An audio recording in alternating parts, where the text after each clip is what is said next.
السلام علیکم۔ اللہ پر بھروسہ رکھیں، انشاءاللہ سب ٹھیک ہو جائے گا۔ بس اللہ کے حکم پر عمل شروع کر دیں۔ ایک وقت آئے گا جب لوگ گناہ کو گناہ نہیں سمجھیں گے، اور میرے خیال میں یہی وہ وقت ہے۔ سوشل میڈیا پر گناہ عام ہیں۔ لوگ ناچ گانے، بیہودہ مواد، نفرت انگیز تقاریر شیئر کر رہے ہیں، اور ایسا کرنے کے بعد فخر محسوس کرتے ہیں۔ لوگ یہ کیوں نہیں سوچتے کہ یہ عمل ان کے لیے آخرت میں ہر قسم کی سزا کا باعث بنے گا۔ آپ کا کوئی بھی غلط پیغام، غلط ویڈیو، غلط بات جتنے لوگ پڑھیں گے، دیکھیں گے اور بولیں گے، ان سب کا گناہ آپ کو ملے گا۔ ایک لمحے کے لیے تصور کریں کہ آج آپ کا اچانک انتقال ہو گیا۔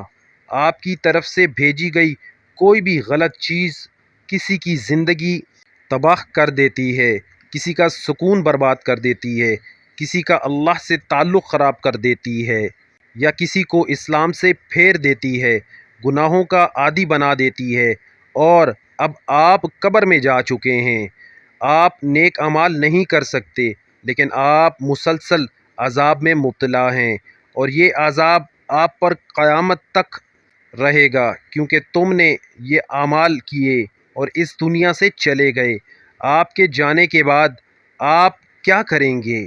آپ کس سے مدد مانگیں گے؟ اور وہ تمام لوگ جو آپ کی وجہ سے اس گناہ میں ملوث ہوں گے، ان سب کا گناہ آپ کو ملتا رہے گا۔ ان اعمال کی سزا اسی دنیا میں دی جائے گی، قبر میں بھی اور ابدی دنیا میں بھی۔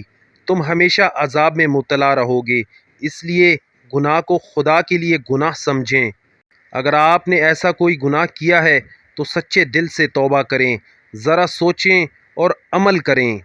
اپنے دشمن نہ بنیں، ہمت نہ ہاریں۔ ہر چیز آسان ہونے سے پہلے مشکل ہے، کیونکہ یہ معجزے ہونے سے پہلے کے لمحات ہیں، اور آپ جانتے ہیں کیوں اللہ آپ کا امتحان لے۔ آپ اس مشکل وقت میں اللہ پر کتنا بھروسہ کرتے ہیں۔ تمام گناہوں کے لیے استغفر اللہ، اور ہر چیز کے لیے الحمدللہ پڑھیں۔ سچے دل سے توبہ کرو، بے شک اللہ توبہ قبول کرنے والا ہے۔ سب کو اپنی دعاؤں میں یاد رکھیں۔ اللہ آپ سب کو جزائے خیر دے، ہم سب کے گناہوں کو معاف فرمائے، اور ہمیں نیک اعمال کرنے کی توفیق عطا فرمائے۔ آمین یا رب العالمین۔ دوستو، یہ ویڈیو دوسروں تک ضرور پہنچائیں، ہو سکتا ہے کسی کی زندگی بدل جائے اور یہی ہماری نجات کا ذریعہ بن جائے۔